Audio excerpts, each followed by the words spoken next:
Webinaire. Bonjour à tous, je me présente, je m'appelle Mathias Brissot, consultant SAP BPM pour l'entreprise TeamSquare. Je suis aujourd'hui accompagné de Jessica Bienvenue, notre responsable commercial et marketing. Et nous allons vous présenter un webinaire SAP BPM au sujet du multi-project management, la gestion multi-projet au sein de la solution SAP BPM.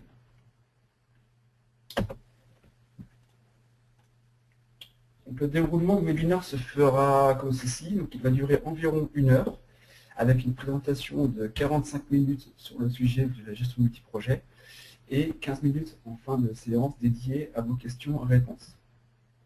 Donc vous avez au sein de l'interface du webinaire une zone de texte dédiée à vos questions. N'hésitez pas à écrire vos questions pendant le webinaire, ce n'est pas la peine d'attendre la fin de la session. Et ensuite, durant ces 15 minutes, nous les déroulerons une par une pour essayer d'y répondre.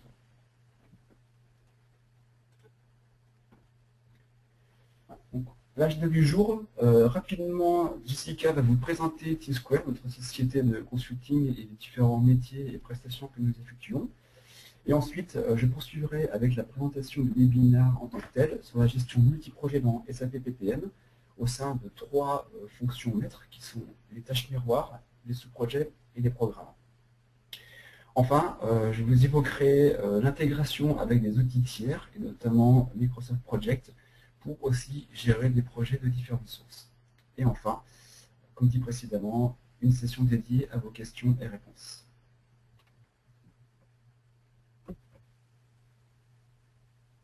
Donc, Jessica, je te laisse présenter la société. Bonjour à tous, bienvenue à ce webinaire. Très rapidement, je vais faire une petite présentation de TeamSquare.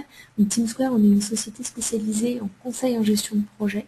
On a plus de 20 ans d'expérience en management de projet et de portefeuille de projet. Donc, notre philosophie, c'est de se dire qu'il faut lier à la fois les méthodologies de gestion de projet et les outils de gestion de projet. Et pour ça, on peut travailler avec vous sur différents axes.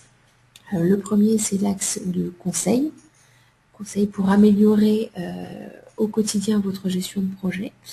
On assure également des formations en méthodologie de gestion de projet et également des formations sur les outils. On peut également vous faire de l'assistance et du support pour votre gestion de projet. Donc ça passe par exemple pour de l'aide au Project Management Office, c'est de l'aide également apportée au chef de projet. Ça peut être du support méthodologique, du support fonctionnel sur les outils de gestion de projet. Donc, toutes sortes de supports et d'assistance que l'on peut vous apporter.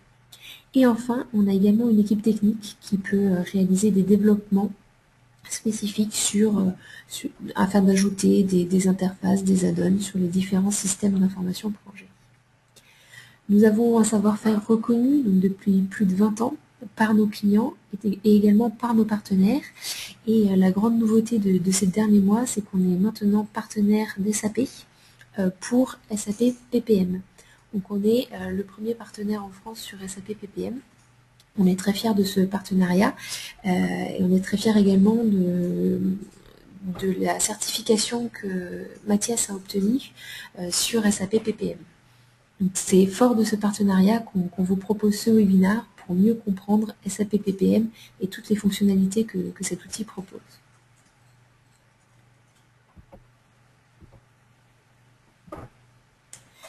Rapidement également, TeamSquare, on est une société d'origine lyonnaise, donc le siège de la société est à Lyon, mais très vite, en fonction des différentes missions et des différents clients qu'on a pu avoir, on s'est développé un peu partout en France.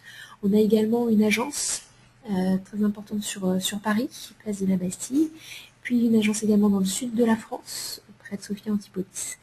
Et enfin, des consultants un peu partout en France, très mobiles, pour assurer une couverture complète de la France.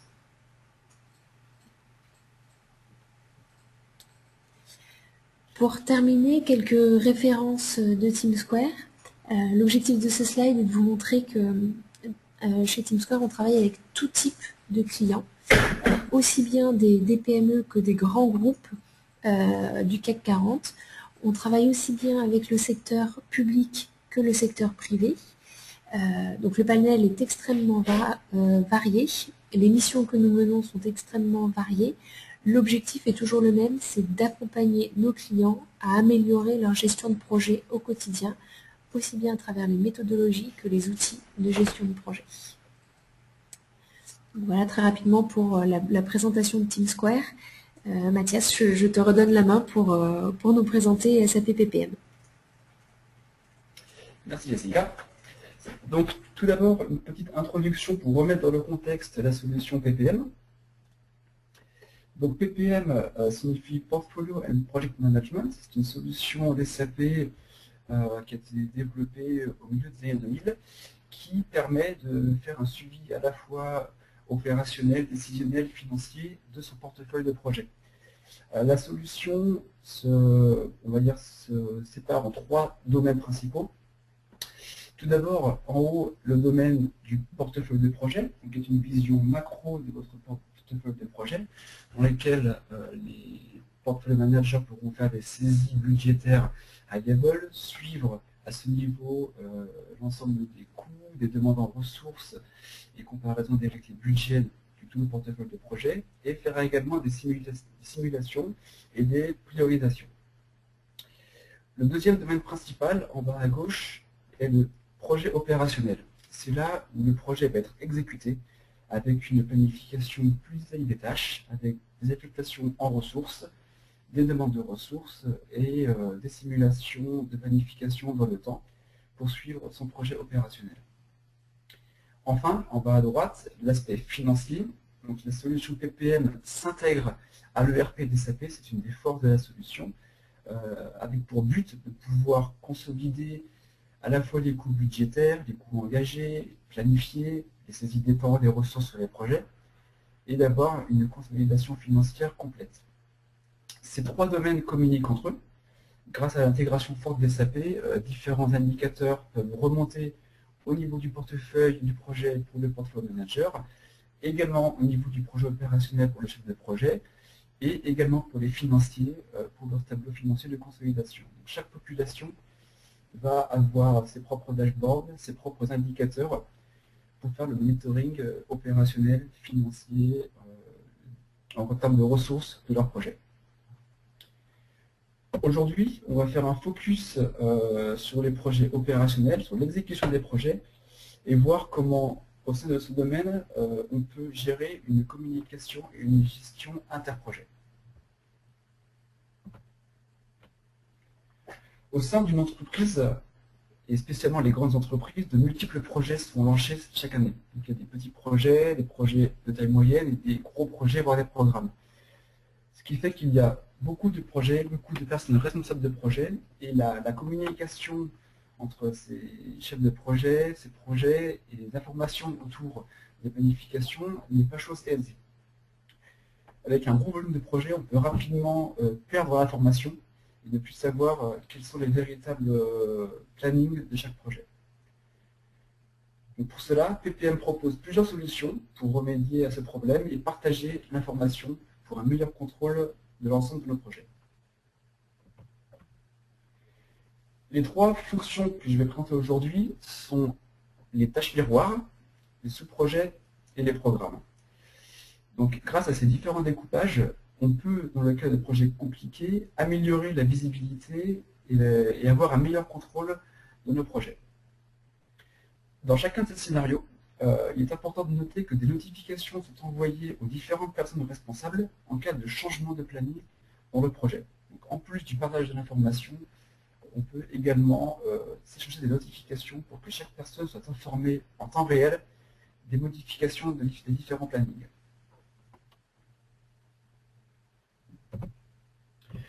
Donc, tout d'abord, je vais présenter les tâches miroirs.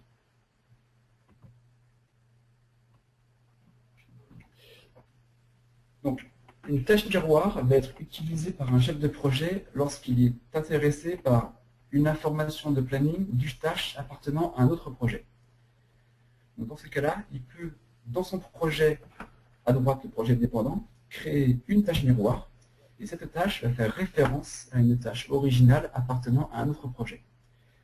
Ensuite, le chef de projet pourra utiliser cette tâche miroir pour contraindre son planning avec des relations entre ces différentes tâches. Et l'intérêt de cette solution est qu'en cas de changement de planning dans le projet original, le projet dépendant va pouvoir être en temps réel automatiquement ajusté par le chef de projet. Donc je vais maintenant passer à une présentation dans la solution. Donc ici, j'arrive dans mon dashboard de projet de la solution PPM des SAP. Donc je vais ouvrir tout d'abord mon projet maître. Donc ici, on peut voir mon projet maître avec à gauche la structure de ce projet et en bas la tâche que je vais choisir en tant que tâche miroir. Donc il est important de préciser que pour créer une tâche miroir, je dois avoir des accès au moins en lecture dans le projet maître. Un minimum en lecture. Donc je retourne sur le dashboard et maintenant je vais ouvrir le projet dans lequel je vais insérer cette tâche miroir. Donc j'arrive dans mon projet dépendant. Donc je vais vouloir insérer ma tâche miroir sous ma phase implémentation pour ensuite contraindre le reste de mon planning à partir de cette tâche miroir. Donc je peux visualiser également le planning en vue graphique et dans cette vue créer ma tâche. Donc avec le menu contextuel, je peux choisir de créer ma tâche miroir. Elle apparaît dans mon planning et je peux ensuite modifier certaines informations de cette tâche. Donc tout d'abord, je vais sélectionner la tâche originale à laquelle je souhaite faire référence. Donc avec l'aide à la recherche, je peux trouver mon projet maître. Une fois que ce projet est sélectionné, je peux utiliser le bouton Find Task pour trouver la tâche correspondante. À ce moment, SAP me propose la structure du projet maître dans lequel je vais pouvoir choisir la tâche à laquelle je souhaite faire référence. Après la sélection, la tâche, donc ici c'est un jalon qui s'appelle Prod Ready, est affichée dans mon planning en lecture simple à la date de planification de cette tâche. Maintenant, cette tâche peut me servir pour contraindre mon propre planning. Donc, je peux créer une relation à partir de cette tâche vers une tâche de mon planning. Ici, la tâche Develop Code. Ensuite, je peux éditer la relation, par exemple, et y ajouter un lag de 10 jours. Okay. Donc, à ce moment, SAP a recalculé mon planning à partir de la tâche miroir à mon planning. Je peux sauvegarder mes données. Donc nous avons visualisé ici l'initialisation de la tâche originale. Maintenant, que se passe-t-il en cas de mise à jour? Donc le chef de projet de la tâche originale met à jour son planning, cette tâche va être modifiée. À ce moment, un email va être envoyé automatiquement à la personne responsable du chef de projet dépendant, qui va pouvoir visualiser le changement et, en cas de sauvegarde, valider et intégrer le changement de planning dans son projet. Donc SAP ne va pas modifier directement le projet dépendant, il va d'abord demander une confirmation au chef de projet. Tant que le chef de projet n'a pas sauvegardé, le changement n'aura pas lieu dans son projet. De retour dans mon projet maître, on va simuler un cas de changement. Donc, ma tâche Prod Ready a maintenant une nouvelle date de démarrage début mai.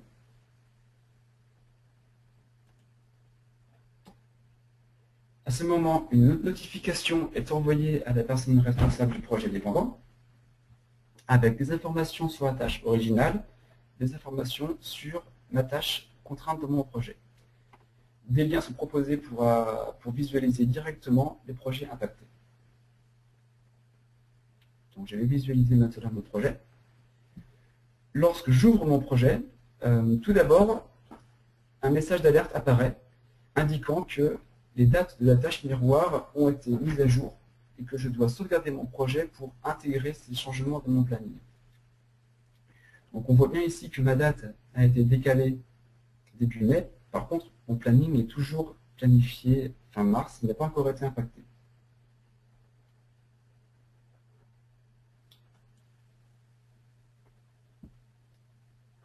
Donc on peut visualiser également la relation. Et si je sauve mon planning, le changement est intégré et mes tâches reliées ont été automatiquement déplacées dans le futur, conformément au lag de 10 jours que j'avais initialisé entre ma tâche et mon planning. Donc, de ce fait, le chef de projet dépendant a été informé en temps réel du changement, il peut le visualiser, et s'il accepte ce changement, sauvegarder, et son planning va automatiquement être réajusté à partir de ces changements. Bien sûr, si le chef de projet n'est pas d'accord au fait des explications, il est toujours libre d'appeler le chef de projet du projet original pour demander des explications. Mais d'un point de vue système, le changement peut s'appliquer dès la sauvegarde.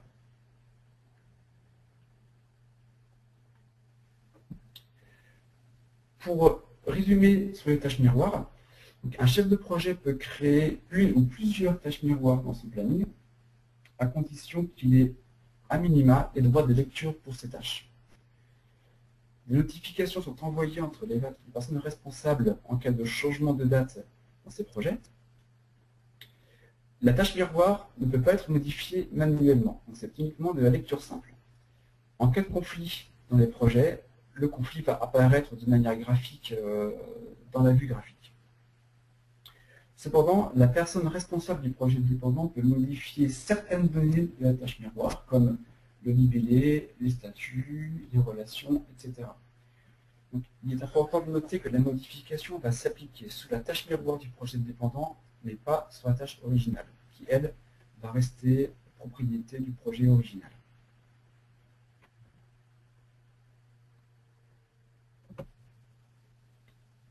Nous allons maintenant passer au sous-projet.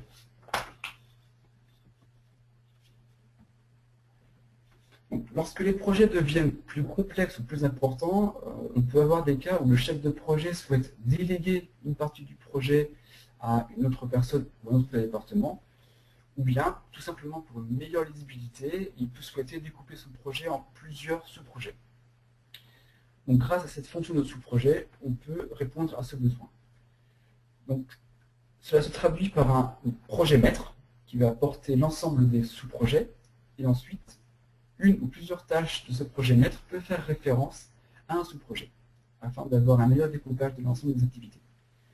Tout comme les tâches miroirs, des échanges de notifications vont avoir lieu en cas de changement de date à la fois dans le projet maître ou bien dans les sous-projets, toujours afin d'informer les personnes responsables en temps réel.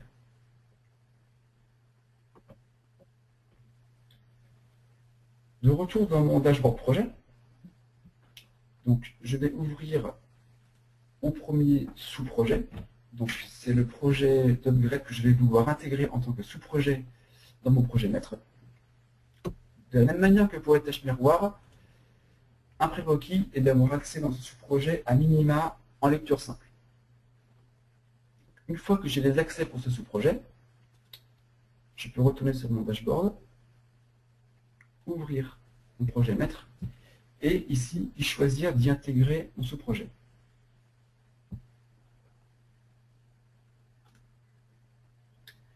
Je vais intégrer un sous-projet au niveau de ma phase d'implémentation. Donc, la tâche sous-projet apparaît. Donc, il est important de noter l'icône qui est légèrement différent. On a un petit rond et un triangle pour signifier que c'est un sous-projet. Dans l'écran de droite, un champ est dédié au numéro du sous-projet avec un lien pour ouvrir ce sous-projet directement à partir du projet maître. L'aide à la recherche est disponible si on ne se rappelle pas du numéro du projet et qu'on souhaite le chercher via un libellé ou autre attribut. Dans la vue graphique, on peut également visualiser ce sous-projet. Donc à ce niveau, on n'aura pas de détails, mais seulement une consolidation avec une tâche représentant le sous-projet, avec une date de début, une date de fin. Tout comme les tâches miroirs, on peut maintenant contraindre les activités du projet opérationnel à partir de ce sous-projet.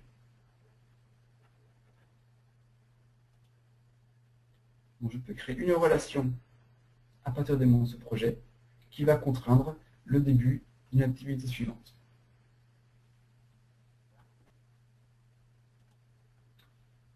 En sauvegardant, la modification va être enregistrée et mon projet est maintenant contraint par ce sous-projet. Maintenant, si je suis d'abord une vue d'ensemble des activités à la fois du projet maître et du sous-projet, on peut ouvrir le projet via le Multi-Project Monitor. Donc, le Multi-Project Monitor est une vue graphique en lecture simple qui permet de visualiser l'ensemble des tâches appartenant à un projet, mais ainsi qu'au sous-projet. On peut voir ici, dans cet exemple, que je vois bien sûr les phases et les tâches de mon projet maître, mais également, en détail, les activités appartenant à mon sous-projet. Donc cette vue est vraiment importante et optimisée d'un point de vue temps de réponse pour visualiser l'ensemble de ces tâches et de manière graphique.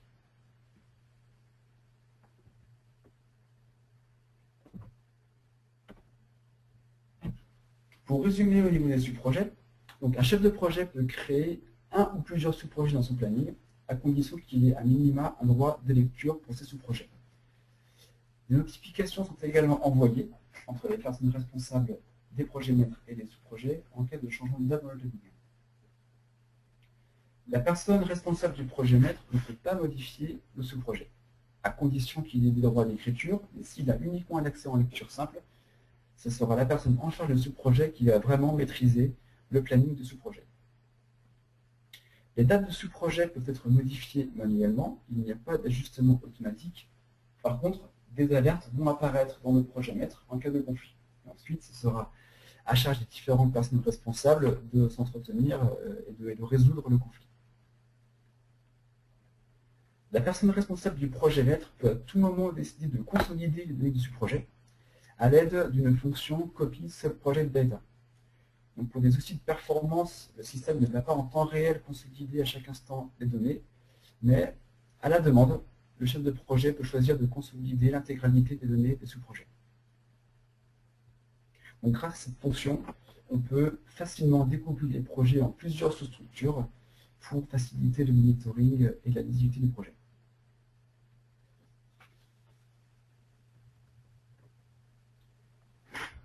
Troisième fonction que je vais présenter dans ce webinaire, ce sont les programmes.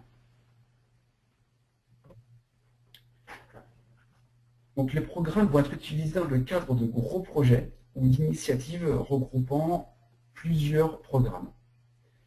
Donc, dans les cas d'initiatives de grande ampleur, les directeurs de projet peuvent souhaiter avoir une vision d'ensemble de leur programme grâce à cette fonction.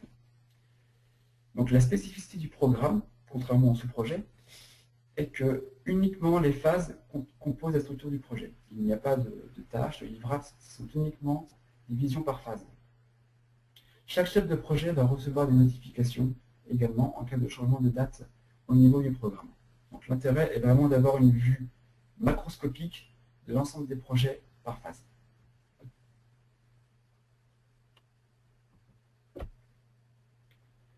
De retour dans mon dashboard de projet,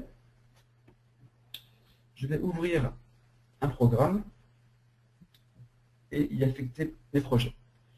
Donc tout d'abord, un programme va avoir une structure indépendante dans la partie gauche. C'est-à-dire que les différentes phases de mon programme sont libres, elles n'ont pas forcément besoin de correspondre aux phases des projets que je vais assigner. Donc dans cet exemple, j'ai créé 3 phases, Study, Implementation, Deployment. Je vais maintenant sélectionner les projets que je souhaite intégrer dans mon planning de programme. Donc en cliquant sur la table Assign Project, et ensuite le bouton Assign Project, je vais pouvoir intégrer mes projets. Donc là encore, une aide à la recherche est disponible. Donc soit on rentre le numéro du projet directement, soit on passe par l'aide à la recherche. Et ensuite on peut assigner le projet. Donc mon premier projet est assigné, je vais en affecter un second. Assign Project, saisie du numéro du projet. Continue, mon second projet est assigné. Donc à ce moment-là, je n'ai toujours pas mappé les phases entre mon programme et mes projets. C'est la deuxième étape de la gestion du programme. Donc, grâce au bouton Phase Assignment, je vais pouvoir maintenant choisir quelle phase je souhaite intégrer à mon programme. Donc, pour mon projet en bas, Webinar, en cliquant sur Phase Assignment, je vais voir dans la face de gauche les phases appartenant à mon projet, et à droite les phases appartenant au programme. Donc à ce moment, aucune n'a été mappée. En sélectionnant à gauche et à droite les phases que je souhaite mapper, je peux ensuite choisir d'assigner les phases. Donc on peut soit assigner manuellement les phases, soit grâce à un automatic assignment, SAP peut proposer un mapping basé sur le type de phase. Donc c'est au choix. Soit le type de phase peut permettre une affectation automatique, soit le directeur de programme va souhaiter manuellement assigner les phases. Donc je vais continuer l'affectation manuelle pour mes 3 phases. Voilà. Donc, mon premier projet a été mappé. Je vais faire de même avec le deuxième projet, qui lui ne contient qu'une seule phase, à gauche. Donc j'ai le choix de le mapper à une des 3 phases de mon programme. Donc ici, je vais choisir de le mapper à la deuxième phase, Implementation.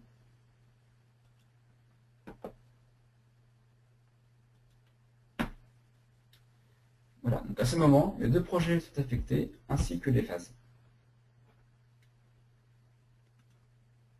À la sauvegarde, les notifications vont également être échangées entre les directeurs du programme et les personnes responsables des projets intégrés. Donc un premier exemple de notification est pour informer le chef de projet que son projet a été inséré dans un programme.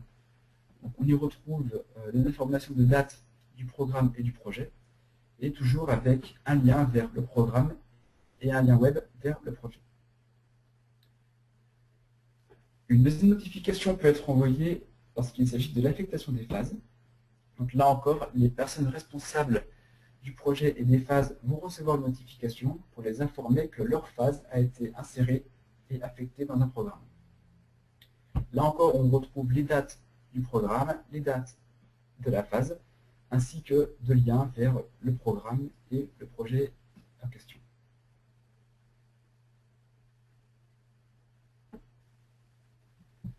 Tout comme monsieur le projet, on peut souhaiter avoir une vue d'ensemble du programme, non pas limitée par phase, mais également avec le contenu des activités. Donc là encore, si on ouvre le programme à l'aide du Multi-Project Monitor, on va pouvoir visualiser l'ensemble du programme par phase, mais également par tâche. Donc ici, j'ai uniquement un niveau de tâche, mais on peut aller jusqu'au fond de la structure et jusqu'à la tâche du niveau le plus bas. Donc ça peut permettre d'avoir une vue détaillée du programme et de faire un focus sur un projet en particulier et constater quelles sont les tâches qui sont en retard et qui menacent, pourquoi pas, la fin de mon programme.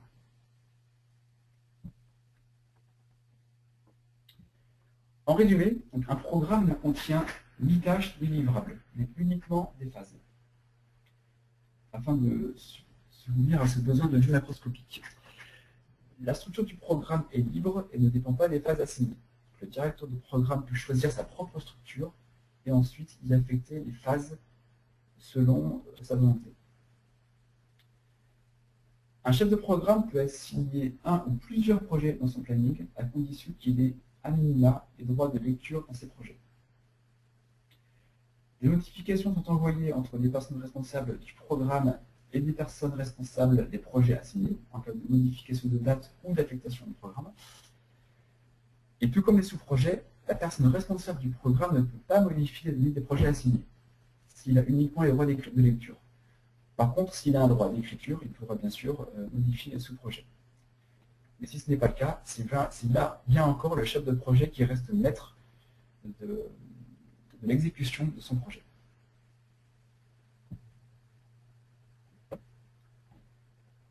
Donc voilà pour les 3 fonctions principales présentes dans SAP PPM pour répondre à ce besoin de partage de l'information et de la gestion multi-projet.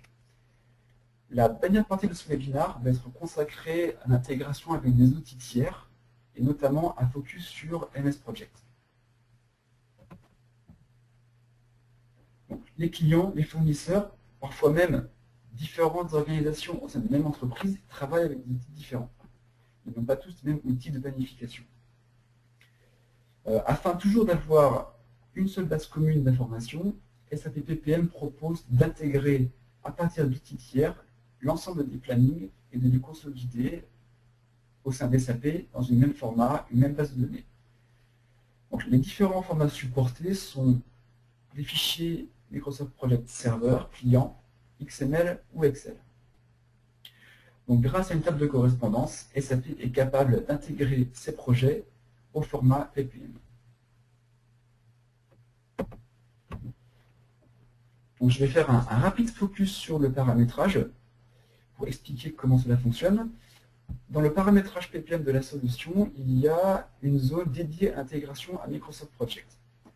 Avec cette intégration, on peut, via l'étape de paramétrage, choisir quels sont les objets que l'on souhaite partager, les phases, les tâches, les ressources, etc.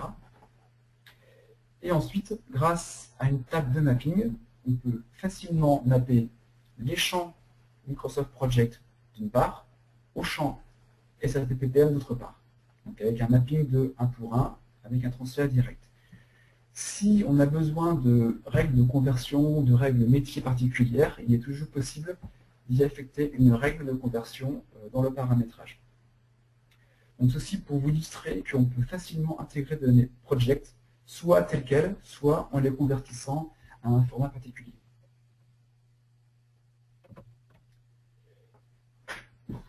De retour dans mon dashboard projet, je vais simuler l'export d'un projet SAP, une modification et un apport à nouveau dans SAP. Donc, mon projet d'upgrade est ouvert et il y a un bouton Export Project. Avec cette fonction, je vais pouvoir exporter mon projet au format souhaité. Donc ici, je vais choisir d'exporter mon projet au format Microsoft Project. Tout d'abord, un contrôle de consistance. Jusqu'ici, quelques avertissements, mais pas d'erreur. Je peux choisir d'exporter mon projet. Donc, je vais sauvegarder. Et ensuite, il va s'ouvrir dans Microsoft Project. Ici, je peux constater que mon projet a été exporté de bonne manière. Je retrouve mon projet, mes phases, l'ensemble de mes tâches, mes relations, mes barres de progression de chaque tâche, etc. Donc maintenant, je vais simuler une modification de durée sur une tâche business test et je vais lui affecter une durée de 20 jours au lieu des 10 jours prévus initialement. Je valide et sauvegarde ce nouveau projet en tant que fichier MPP. De retour dans mon dashboard SAP, je vais maintenant choisir de réintégrer ce projet modifié grâce à la fonction d'import. Donc à la fonction d'import, on peut là encore choisir le format du fichier à intégrer. La cible, je peux choisir soit de mettre à jour directement le projet SAP avec les risques que cela peut comporter, soit de créer d'abord une simulation de version qui va me servir de version temporaire pour comparer et constater les changements avant de les valider. C'est ce que je vais faire aujourd'hui. Ensuite, je peux choisir d'importer uniquement la structure et les ressources, ou bien la structure, les ressources et les affectations de ressources. Donc là, je vais importer la structure uniquement. Là encore, un contrôle de consistance. Si tout va bien, je peux maintenant importer mon projet. Donc, le projet est importé. Je retourne dans mon dashboard projet. Donc, tout d'abord, je peux visualiser quels seraient les changements apportés à mon projet si j'intègre ces modifications. Donc, si j'ouvre à nouveau mon projet, donc ici j'ai toujours mon projet opérationnel tel qu'il est planifié. Ici, il y a une fonction de comparaison. Donc, en appuyant sur ce bouton comparaison, je peux choisir de comparer le planning de ce projet à une version autre d'SAP. Suite à mon apport, SAP a créé une version d'import de projet, donc avec le même nom, le même ID, mais une version d'import. OK. Grâce à cette fonction, je peux visualiser quels sont les changements apportés par cette version. Donc les couleurs pleines représentent le projet opérationnel tel qu'il est planifié. Les couleurs hachurées représentent la version d'import.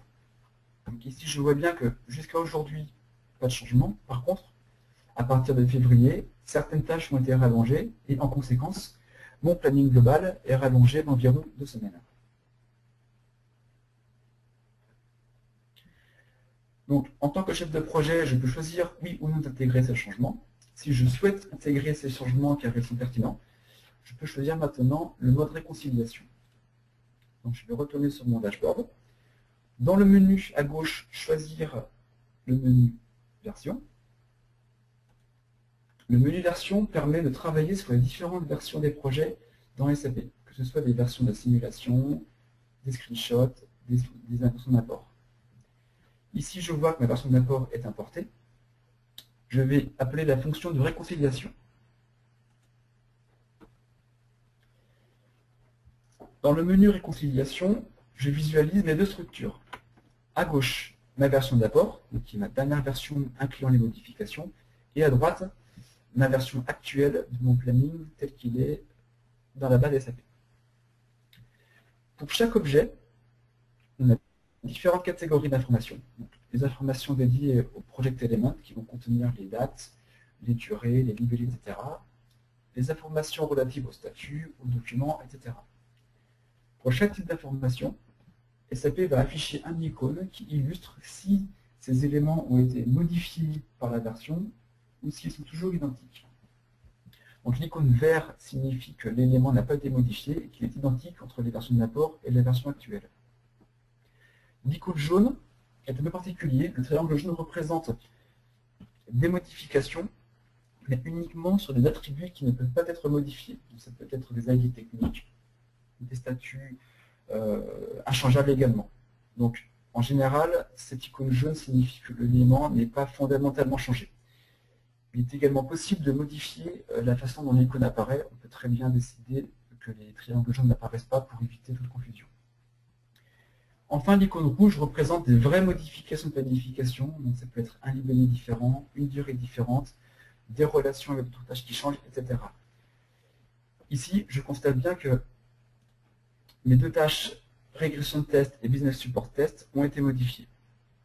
Donc, si je souhaite réintégrer ces modifications dans mon planning, je peux les sélectionner. Donc je pourrais très bien sélectionner également les tâches supérieures ainsi que le projet, à cause de l'icône rouge. Mais comme mon projet est en planification ascendante, le fait de réconcilier ces deux tâches va automatiquement régénérer la consolidation du projet. En appuyant sur le bouton Reconcile, à ce moment, SAP a injecté ces modifications dans le projet opérationnel. L'icône rouge a disparu, car maintenant mes tâches sont en phase avec mon projet opérationnel. Et si je sauvegarde, mon projet maintenant est sauvegardé. Maintenant, je peux constater le changement dans mon projet opérationnel. De retour dans le menu Project, je vais rouvrir mon projet. Et à ce moment, je confirme que mon projet a été intégré correctement. On voit bien que ma tâche Business Test Support a été rallongée. Le planning en couleur pleine est en phase avec le planning en couleur hachurée qui correspond à la version d'import. Et maintenant, mon planning finit bien début avril, 2 semaines plus tard que prévu initialement.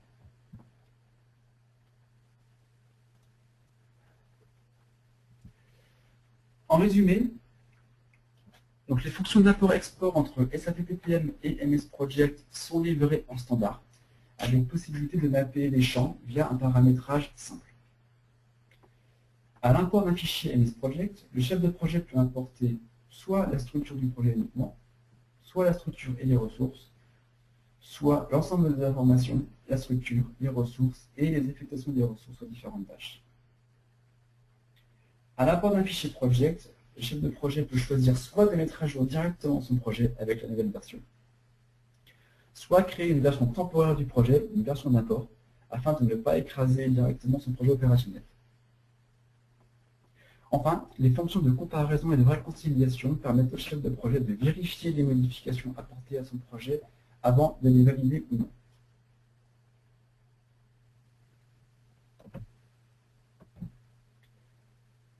Ce qu'il faut retenir de ce webinaire. Chaque projet a souvent des dépendances avec d'autres projets, d'autres personnes de l'organisation, voire d'autres initiatives.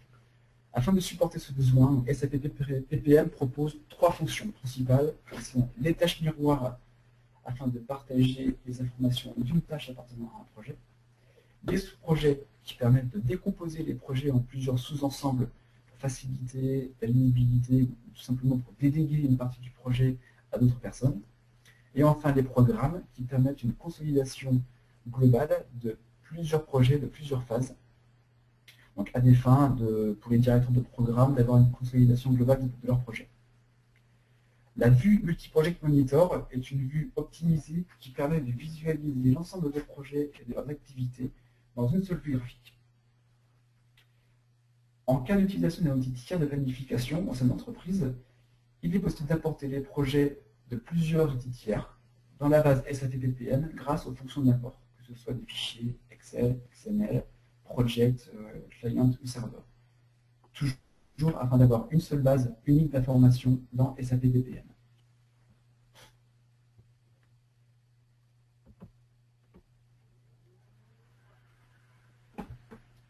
Donc, nous allons maintenant passer à la revue des questions.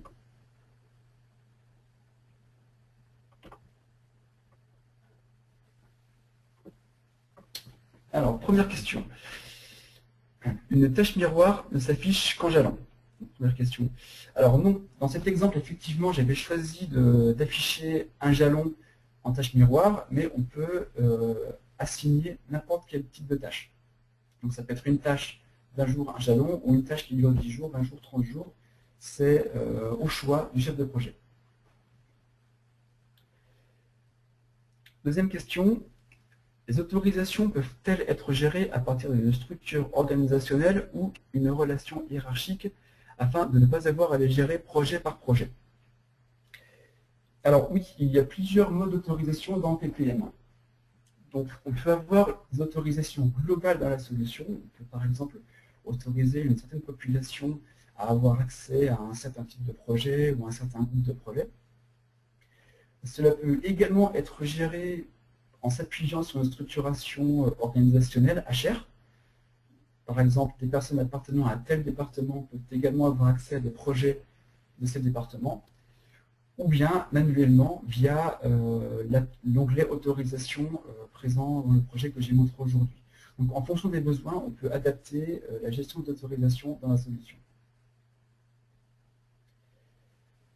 Question suivante.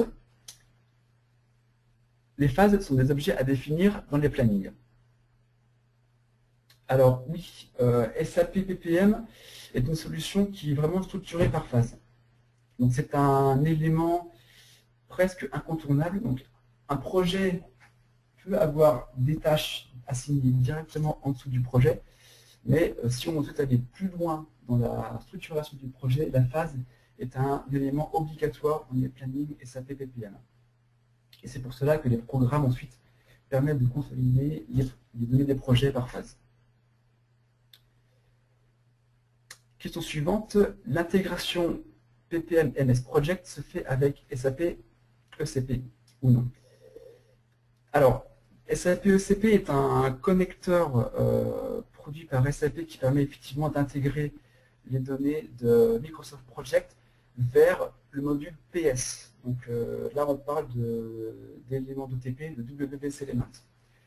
Ici, entre PPM et MS Project, ça ne suit pas ces connecteurs. C'est une fonction inhérente à la solution PPM, donc qui passe par cette table de paramétrage, et ensuite ces fonctions d'import et d'export.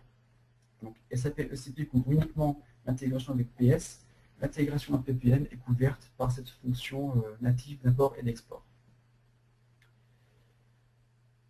Est-ce que ce process d'import-export peut-il être automatisé?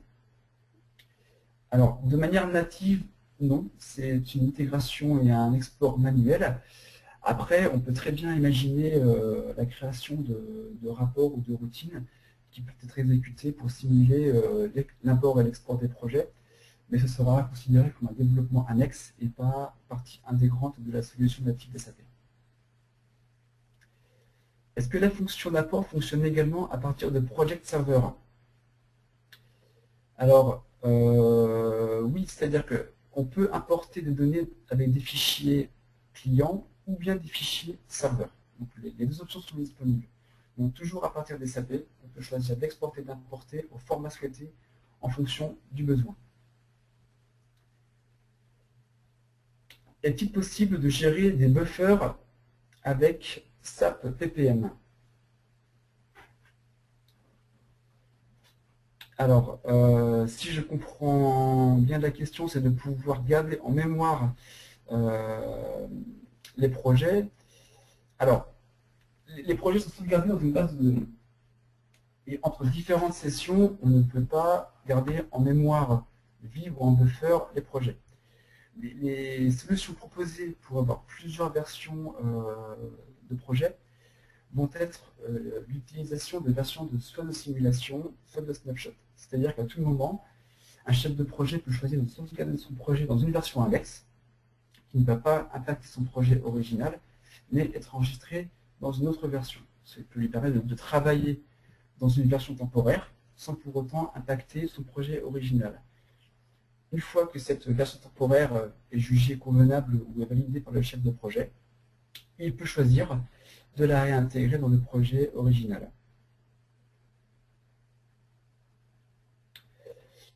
Une autre question était s'il est possible d'intégrer une tâche miroir, ou une tâche dans plusieurs projets dépendants. Donc oui, une tâche miroir peut être affectée à plusieurs projets, elle n'est pas exclusive, c'est-à-dire que plusieurs chefs de projet peuvent faire référence à la même tâche miroir. Il n'y a pas de limitation technique. En ce qui concerne les sous-projets, est-il possible d'avoir un niveau illimité de sous-projets? Donc oui, là encore, il n'y a pas de limite technique. On peut avoir 1, 2, 3, 4, 5, autant de niveaux de sous-projets que l'on souhaite. Donc là encore, il faudra avoir un œil attentif à la structuration du projet, ce qui est vraiment trop important. Cela peut potentiellement gérer des problèmes de performance, mais la solution propose est suffisamment flexible pour proposer différents niveaux de sous-projets.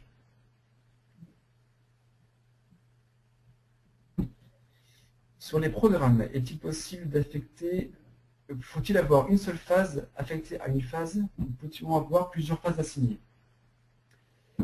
Donc oui, dans les programmes, une phase de programme peut correspondre à plusieurs phases de différents projets.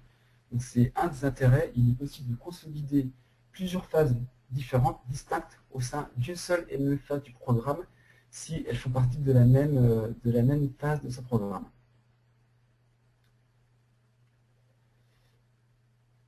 Au niveau de l'apport entre MS Project et SAP, est-il possible de mapper également des champs custom? Donc oui. Donc bien sûr, le paramétrage prend en compte les champs standards entre MS Project et SAP, mais il est également possible d'intégrer des champs custo à la fois côté MS Project et à la fois côté SAP PPM. Ah, donc on me corrige pour la question concernant le buffer.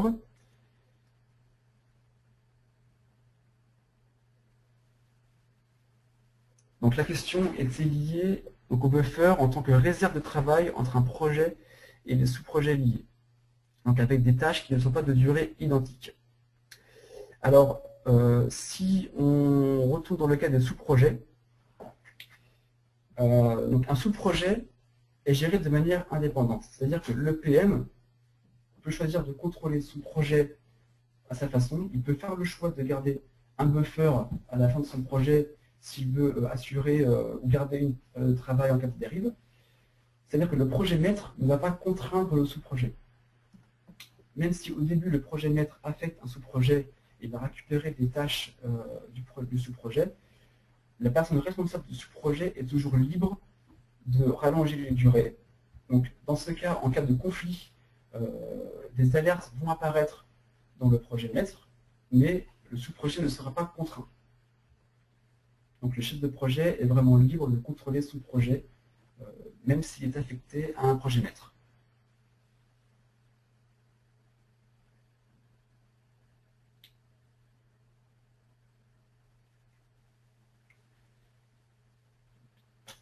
Donc j'espère avoir bien répondu à l'ensemble des questions qui ont été posées. Si vous avez d'autres interrogations, il me reste encore quelques minutes, n'hésitez pas à saisir votre question dans la zone correspondante.